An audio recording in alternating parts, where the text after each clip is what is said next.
حاضرین جمعہ، سب سے پہلے تمام قسم کی تعریف و توصیف، بڑائی، کبریائی، بزرگی، عزت و شرف، جاہ و جلال، مقام و مرتبت اس اللہ وحدہ لا شریک لہ، خالق کائنات، مالک ارض و سما کے لیے لائق و سزاوار ہو، جس نے محض 6 دنوں کے اندر زمین و آسمان کو پیدا فرمایا، لاکھوں کروڑوں انگنت و بے شمار درود و سلام کا تحفہ ہو تمام انبیاء اکرام علیہم الصلاۃ و تسلیم پر، خصوصاً میرے اور آپ کے آخری نبی جناب محمد رسول اللہ صلی اللہ علیہ وسلم پر، وہ ذات مبارکہ مقدسہ مطہرہ کہ رب العالمین نے جنہیں رحمت للعالمین بنا کر جملہ انسانوں کی رشد و ہدایت کے لیے اس دنیا میں مبعوث فرمایا۔ حاضرین جمعہ، آج کے خطبہ جمعہ کا موضوع ہے اخلاص۔ حاضرین، ہم انسانوں کا یہ معاملہ ہے کہ ہم جب کسی دکان پر کسی تاجر کے پاس کوئی چیز خریدنے جاتے ہیں اور ہم وہاں پر یہ دیکھتے ہیں کہ جو وہ چیز بیچ رہا ہے وہ اصلی نہیں بلکہ جعلی اور نقلی ہے، یا وہ اس چیز کو ملاوٹ کے ساتھ فروخت کر رہا ہے، تو ایسی جگہ سے ہم کوئی چیز لینا پسند نہیں کرتے بلکہ اس جگہ کو چھوڑ کر واپس آ جاتے ہیں۔ یہی معاملہ تمام نیک اعمال کے ساتھ ہے۔ جو شخص نیک اعمال کو محض اللہ رب العالمین کی رضا کے لیے انجام دیتا ہے تو اللہ رب العالمین کی بارگاہ میں اس کے وہ اعمال قبولیت پاتے ہیں۔ لیکن اگر کوئی شخص نیک اعمال انجام دیتا ہے لیکن اس کے اندر بہت ساری ملاوٹیں ہوتی ہیں تو ایسا عمل اللہ رب العالمین کے یہاں قابل قبول نہیں ہوتا۔ حاضرین، کسی بھی عمل کی قبولیت کے لیے 3 شرائط ہیں۔ سب سے پہلی شرط یہ ہے کہ آدمی موحد ہو، توحید پرست انسان ہو، وہ شرک کرنے والا نہ ہو، اس کی توحید کے اندر شرک کی ملاوٹ نہ ہو، اس لیے کہ اعمال کی قبولیت کا دار و مدار عقیدہ توحید پر ہے۔ عمل کی قبولیت کی دوسری شرط یہ ہے کہ وہ عمل نبی صلی اللہ علیہ وسلم کی یا کتاب و سنت کی اتباع میں ہو، کتاب و سنت کے موافق وہ عمل ہو، کتاب و سنت کے مخالف وہ عمل نہ ہو، تو ایسا عمل اللہ رب العالمین کی بارگاہ میں قبولیت پاتا ہے۔ نبی صلی اللہ علیہ وسلم نے فرمایا، من احدث فی امرنا ھذا ما لیس منہ فہو رد، کہ جو شخص ہمارے اس دین کے اندر کوئی نئی چیز ایجاد کرتا ہے جس پر ہمارا حکم نہ ہو تو وہ عمل مردود ہے، قابل قبول نہیں ہے۔ ایک اور حدیث میں نبی صلی اللہ علیہ وسلم نے فرمایا، من عمل عملا لیس علیہ امرنا فہو رد، جس نے کوئی ایسا عمل کیا جس پر ہمارا حکم نہ ہو تو وہ عمل مردود ہے۔ تو معلوم ہوا کہ عمل کی قبولیت کی دوسری شرط نبی صلی اللہ علیہ وسلم کی یا کتاب و سنت کی اتباع میں وہ عمل کیا گیا ہو۔ عمل کی قبولیت کی تیسری شرط یہ ہے کہ وہ عمل اللہ رب العالمین کی رضا کے لیے کیا گیا ہو، دنیا پرستی، شہرت پسندی کے لیے وہ عمل نہ کیا گیا، اور اسی کو اخلاص کہتے ہیں۔ پچھلے بہت سارے جمعہ کے اندر شرک اور عقیدہ توحید پر بھی گفتگو کی گئی، اور گزرے ہوئے جمعہ کے اندر اتباع سنت پر بھی گفتگو کی گئی۔ چنانچہ آج کے اس خطبے میں عمل کی قبولیت کی جو تیسری شرط ہے جسے اخلاص کہا جاتا ہے، اس کے تعلق سے کچھ بنیادی باتیں جاننے کی کوشش کریں گے تاکہ ہمارے اعمال اخلاص اور للہیت کے ساتھ ہوں اور اللہ رب العالمین کی بارگاہ میں قبولیت پائیں۔ حاضرین، اخلاص کی اہمیت اور ضرورت کو جاننے سے پہلے اخلاص کسے کہتے ہیں، اخلاص کی تعریف کیا ہے، اسے جان لینا انتہائی ضروری ہے۔ لغت کے اندر اخلاص کہتے ہیں چھاننا، پاک اور صاف کرنا۔ شریعت اسلامیہ کے اندر اخلاص کہتے ہیں کہ انسان اپنی عبادت کے ذریعے صرف اور صرف اللہ رب العالمین کی رضا اور اللہ رب العالمین کے تقرب کا طلبگار ہو، اور اس کے اس عمل میں کسی دنیاوی غرض کی ملاوٹ نہ ہو۔ دنیاوی مقاصد بہت سارے ہو سکتے ہیں، مثلا جاہ و جلال کی طرف میں انسان نیک اعمال کرے، دوسروں کو دکھانے کے لیے یا غیر اللہ کو خوش کرنے کے لیے انسان نیک اعمال کرے، مقام و مرتبہ پانے کے لیے انسان نیک اعمال کرے، مال و دولت کے حصول کے لیے انسان نیک اعمال کرے۔ معلوم یہ ہوا کہ انسان جو بھی عمل کرے وہ محض اور خالص اللہ رب العالمین کی رضا کے لیے کرے اور اس کے اندر دنیاوی مقاصد کی ملاوٹ نہ ہو۔ امام ابو عثمان سعید بن اسماعیل نیسابوری رحمہ اللہ کہتے ہیں کہ اخلاص 4 چیزوں کا نام ہے۔ نمبر 1 کہ آپ اپنے قول و فعل کے ذریعے اپنے دل میں یہ ارادہ کریں کہ میں اس عمل کے ذریعے اللہ رب العالمین کو خوش کرنے کا ارادہ کرتا ہوں، اس عمل کے ذریعے میں اللہ رب العالمین کا تقرب اور اس کی رضا چاہتا ہوں، اور انسان کے دل میں یہ خیال ہو عمل کرتے وقت کہ اللہ رب العالمین اسے دیکھ رہا ہے اور وہ اللہ رب العالمین کو دیکھ رہا ہے، تاکہ اس کے دل سے ریا اور نمو کا شوق نکل جائے۔ دوسری اخلاص کی دوسری علامت یہ ہے کہ آپ اس بات کو اپنے اوپر اللہ رب العالمین کا احسان سمجھیں کہ اللہ رب العالمین نے آپ کو نیک اعمال کرنے کی توفیق دی ہے، اللہ رب العالمین نے آپ کو اس عمل کے انجام دینے کی توفیق دی ہے، اسے آپ اپنے اوپر اللہ رب العالمین کی ایک نعمت سمجھیں تاکہ انسان کے دل سے غرور اور تکبر نکل جائے۔ اسی طرح تیسری چیز یہ ہے کہ آپ اپنے عمل کے اندر نرمی اور ٹھہراؤ اختیار کریں، جلد بازی سے کام نہ لیں۔ نبی صلی اللہ علیہ وسلم نے ارشاد فرمایا ما جعل الرفق فی شیء الا زانہ وما نزع من شیء الا شانہ، کہ جس چیز کے اندر نرمی ہوتی ہے، جس عمل کے اندر ٹھہراؤ ہوتا ہے، تو وہ اس عمل کو مزین اور خوبصورت بنا دیتا ہے، اور جس عمل کے اندر جلد بازی ہوتی ہے وہ اس عمل کو بدصورت بنا دیتا ہے۔ اور یہ بات یاد رکھیے کہ جلد بازی انسان کی نفسانی خواہشات کے مطابق ہوتی ہے، اور سکون ٹھہراؤ یہ نبی صلی اللہ علیہ وسلم کے طریقوں میں سے ہے۔ اسی طرح سے چوتھی چیز یہ کہ انسان کو اس بات کا ڈر ہو کہ اس کا وہ عمل اللہ رب العالمین کی بارگاہ میں رد نہ کیا جائے۔ اللہ رب العالمین نے ارشاد فرمایا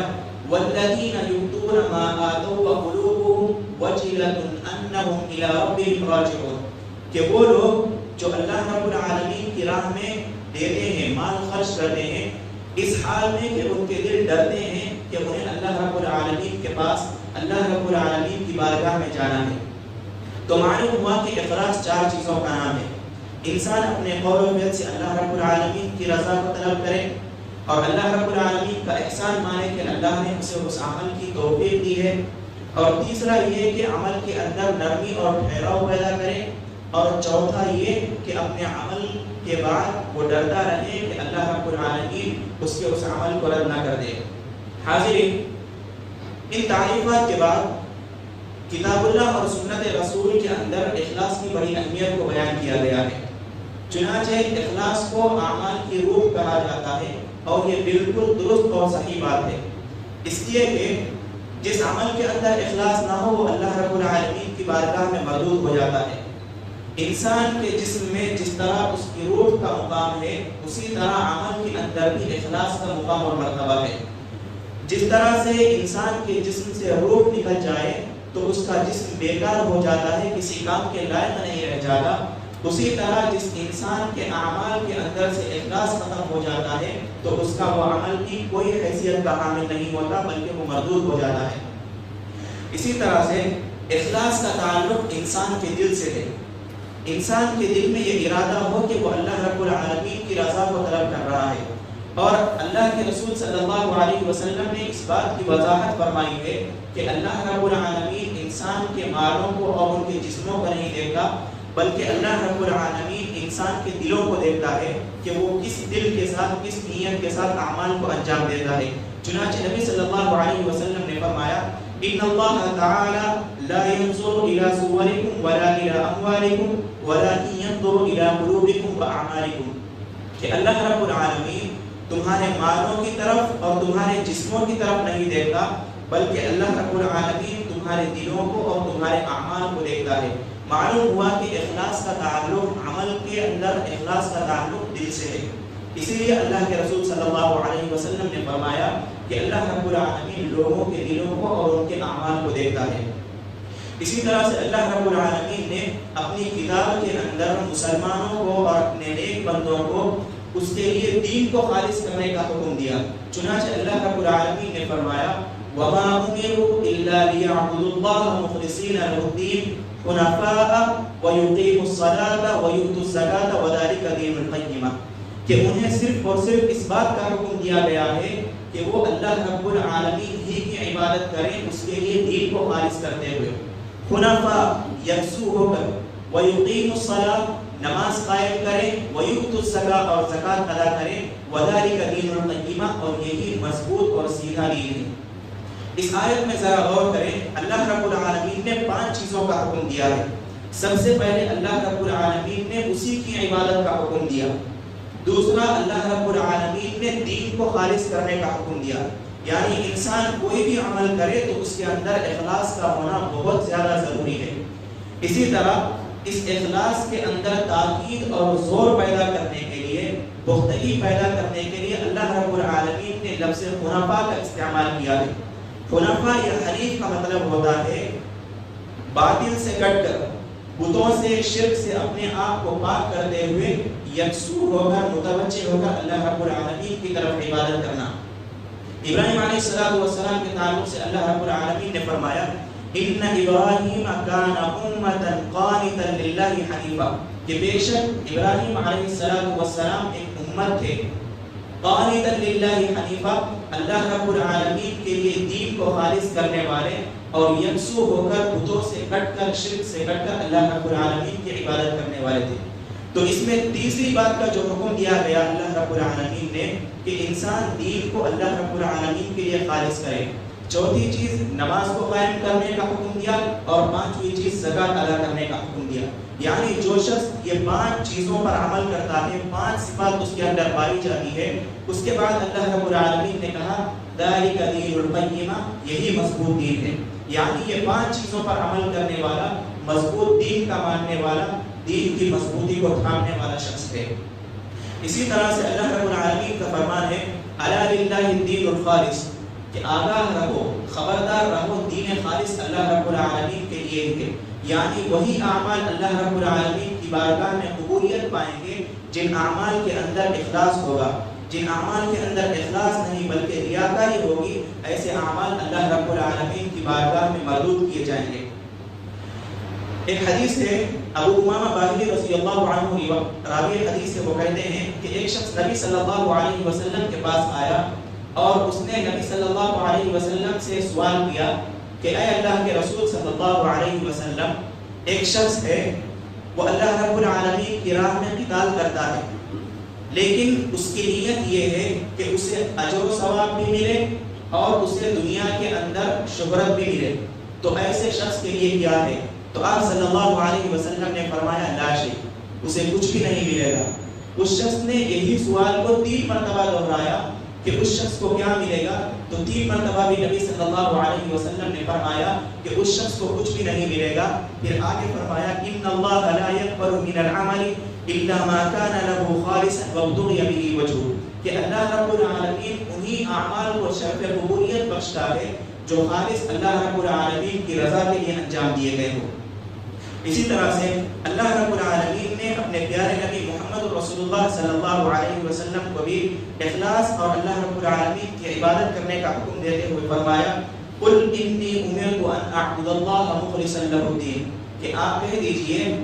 کہ مجھے اللہ رب العالمین ہی کی عبادت کرنے کا حکم دیا گیا ہے دین کو اس کے لیے خالص کرتے ہوئے. جب نبی صلی اللہ علیہ وسلم کو اخلاص اور للہیت کے ساتھ عبادت کرنے کا حکم دیا گیا ہے تو اس کے اندر تمام امت مسلمہ بھی شامل ہے. انہیں یہ پیغام دیا جا رہا ہے کہ تم جب بھی عبادت کرو محض اللہ کے تقرب کے لیے عبادت کرو. حاضر اسی طرح سے اخلاص کی اہمیت کا اندازہ اس بات سے لگایا جا سکتا ہے کہ نبی صلی اللہ علیہ وسلم نے اخلاص کے علاوہ جتنے بھی اعمال کیے جاتے ہیں انہیں ملعون قرار دیتے ہوئے فرمایا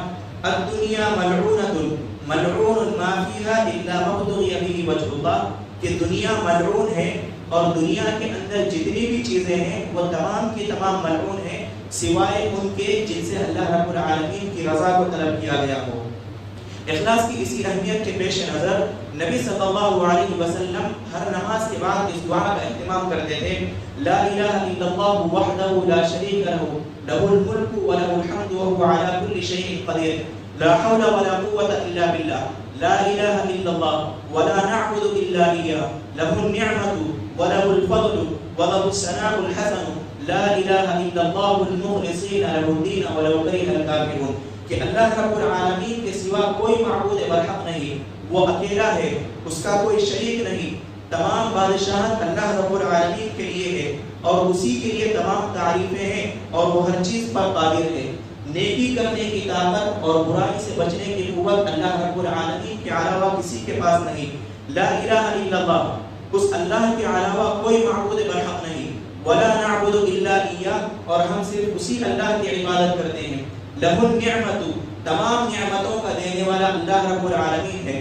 وَلَهُ الْفَضْلُ، اور تمام فضل اللہ رب العالمین کے لیے ہے. وَلَهُ الثَّنَاءُ الْحَسَنُ، اور نیک تعریفات بہترین تعریفات اللہ رب العالمین ہی کے لیے ہے. لا الہ الا اللہ المخلصین لہ الدین، نہیں ہے کوئی معبود سوائے اللہ کے، اسی کے لیے ہم دین کو خالص کرتے ہیں. وَلَوْ كَرِهَ الْكَافِرُونَ، گرچہ کہ کافروں کو یہ چیز ناپسند ہو. آپ دیکھیے نبی صلی اللہ علیہ وسلم اخلاص کے پیش نظر اس دعا کا ہر نماز کے بعد اہتمام کیا کرتے تھے. اس سے دین اسلام کے اندر اخلاص کے مقام و مرتبے کا پتہ چلتا ہے. سچے مومنوں کی بھی صفات یہ بتائی گئی ہے کہ وہ اللہ رب العالمین کے لیے عبادت کرتے ہیں. ان کی عبادتوں کے اندر دنیاوی مفاد مقصود نہیں ہوتا. فرمایا اللہ رب العالمین نے الا الذین تابوا واصلحوا واعتصموا بالله واخلصوا دينهم لله فاولئك مع المؤمنين وسوف يؤتي الله المؤمنين اجرا عظيما، کہ ہاں جو لوگ توبہ کرتے ہیں اور اپنی اصلاح کرتے ہیں، واعتصموا بالله، اور اللہ سے اپنے تعلق کو جوڑتے ہیں، واخلصوا دينهم لله، اور اللہ کے لیے دین کو خالص کرتے ہیں، فاولئک مع المؤمنین، تو ایسے لوگ مومنوں کے ساتھ ہوں گے. وسوف یؤتی اللہ المؤمنین اجرا عظیما، اور اللہ نے مومنوں کے لیے عظیم اجر کا وعدہ کیا ہے. اس آیت کے اندر غور کریں، اللہ رب العالمین نے 4 چیزوں کی طرف اشارہ فرمایا ہے کہ نمبر 1 جو توبہ کرے، نمبر 2 جو اپنی اصلاح کریں، نمبر 3 جو اپنے تعلق کو اللہ رب العالمین کے ساتھ مضبوط کریں، نمبر 4 جو اللہ رب العالمین کے ساتھ اس کے دین کو خالص کریں. تو ایسے لوگ ان مومنین کے ساتھ ہوں گے جن کے ساتھ اللہ رب العالمین کے اجر عظیم کا وعدہ ہے. حاضرین، اخلاص کی اتنی اہمیت ہے کہ 2 شخص ہیں، دونوں نے ایک ہی عمل کیا ہے، لیکن دونوں کے عمل کے اندر زمین اور آسمان کا فرق آ جاتا ہے محض اخلاص کی وجہ سے. نبی صلی اللہ علیہ وسلم نے صحابہ کے اخلاص کے تعلق سے ارشاد فرمایا کہ تم میرے صحابہ کو گالی نہ دو، اس لیے کہ اگر تم احد پہاڑ کے برابر بھی سونا خرچ کر دو تو تم صحابہ اکرام کے 1 مٹھ جو خرچ کرنے کے برابر تمہارا عمل نہیں ہو سکتا. یہ اس لیے کہ صحابہ اکرام کے دلوں کے اندر اخلاص تھا. وہ جو بھی عمل کرتے تھے اللہ رب العالمین کی رضا اور خوشنودی کے لیے کیا کرتے تھے. ان کے عمل کے اندر دنیاوی نمو، دنیا کی خواہش، دنیا کے اندر نام کمانا، یہ چیزیں ان کے اعمال کے اندر نہیں ہوا کرتی تھی. اسی کے پیش نظر نبی صلی اللہ علیہ وسلم نے فرمایا کہ 1 مٹھ صحابہ کوئی چیز خرچ کریں اور تم احد پہاڑ کے برابر سونا خرچ کر لو، تب بھی ان کا اور تمہارا کوئی موازنہ نہیں. حاضرین، اب ایک سوال ہر شخص کے دل میں یہ پیدا ہو سکتا ہے کہ یہ کیسے معلوم ہو کہ انسان کے اندر اخلاص ہے، انسان اپنے اعمال کے اندر مخلص ہے، یہ کیسے معلوم ہو؟ تو چنانچہ علماء کرام نے اس کی کچھ علامتیں بیان کی ہے. جو میں آپ کے سامنے پیش کرنے جا رہا ہوں، سب سے پہلی علامت یہ ہے کہ مخلص شخص کو اس بات کی کوئی پرواہ نہیں ہوتی کہ اس کی لوگ تعریف کریں یا مذمت کریں، اس لیے کہ اس کا مقصد یہ ہوتا ہے کہ میں نیک عمل کروں گا اور اللہ رب العالمین مجھے اجر عظیم سے نوازے گا۔ لوگ اس کی تعریف کریں یا لوگ اسے برا بھلا کہیں، لوگ اسے کچھ بھی کہیں، اسے پرواہ نہیں ہوتی۔ چنانچہ اسی بات کی طرف اللہ رب العالمین نے اشارہ کرتے ہوئے فرمایا انما نطعمکم بوجہ اللہ لا نريد منکم جزاء ولا شکورا، کہ ہم تمہیں کھلاتے ہیں محض اللہ رب العالمین کی رضا کے لیے۔ انما نطعمکم لوجہ اللہ لا نريد منکم جزاء ولا شکورا، ہم تم سے نہ کوئی بدلہ چاہتے ہیں نہ تمہارے سے شکریہ کے الفاظ چاہتے ہیں۔ اس آیت کے اندر غور کیجئے، اللہ رب العالمین نے مخلص انسان کی علامت بتائی ہے کہ وہ اللہ رب العالمین کے لیے کھلاتے ہیں۔ یہاں پر کھلانے کا ذکر ہے، لیکن ہر عمل کے اندر مخلص انسان اللہ رب العالمین کی رضا کا طلبگار ہوتا ہے۔ اسے اس بات کی کوئی فکر نہیں ہوتی کہ میں جس کو کھلا رہا ہوں، جس کے ساتھ نیکی کر رہا ہوں، وہ میرا شکریہ ادا کرے گا یا نہیں کرے گا، وہ مجھے اس نیکی کا بدلہ دے گا یا نہیں دے گا۔ تو یہ اخلاص کی سب سے پہلی علامت ہے کہ مخلص انسان کو اس بات کی پرواہ نہیں ہوتی کہ لوگ اس کی تعریف کرتے ہیں یا اس کی برائی کرتے ہیں۔ اخلاص کی دوسری علامت یہ ہے کہ مخلص انسان جب کوئی نیک عمل کرتا ہے تو اس کا اجر و ثواب کی امید اللہ رب العالمین سے لگاتا ہے۔ اللہ رب العالمین کے علاوہ کسی سے وہ اجر و ثواب کی یا بدلے کی امید نہیں رکھتا۔